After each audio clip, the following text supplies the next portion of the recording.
போய்கிட்டு இருந்தோம். அந்த ஆட்டோக்காரர் முதல்ல ஒழுங்கா ஓட்டல, அவர் தப்பு இருக்கு. சரி சரி. அப்படியே அது ஆல்ரெடி தண்ணி ரொம்ப நாளாவே இருந்திருக்கு போல, எங்களுக்கு அது தெரியல. அவ்வளவு ஆழத்துல தண்ணி தேங்கியிருந்தா அதை உடனே உங்களுக்கு சரி பண்ணிருக்கணும். பண்ணாம விட்டதுதான் பெரிய தப்பு. அப்படியே ஆட்டோ கவுந்து எல்லாரும் உள்ள விழுந்துட்டோம். உள்ள 8 அடி 6 அடிக்கு மேல ஆழம், கீழே கால் பட முடியல. எப்படி குறைச்சு வந்தோம். அந்த பையெல்லாம் போயிருவான் தான் நாங்க நினைச்சோம்.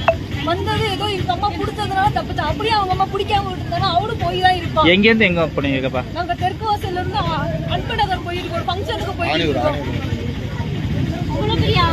அந்த பையனை எப்ப முடியுமா? நாங்களா பண்ணிட்டு ஏற்றிட்டோம். அந்த பையனால எப்ப முடியுமா? இப்ப எப்படி மீட்டாங்க? இங்க பக்கத்துல உள்ளவங்க இல்லாட்டினா நாங்க இல்லங்க. அவங்க இல்லாட்டினா நாங்க இல்ல. அவங்க மட்டும் ஒரு நிமிஷம் யோசிச்சிருந்தாங்க, நாங்க யாரும் காப்பாத்திருக்க முடியாது.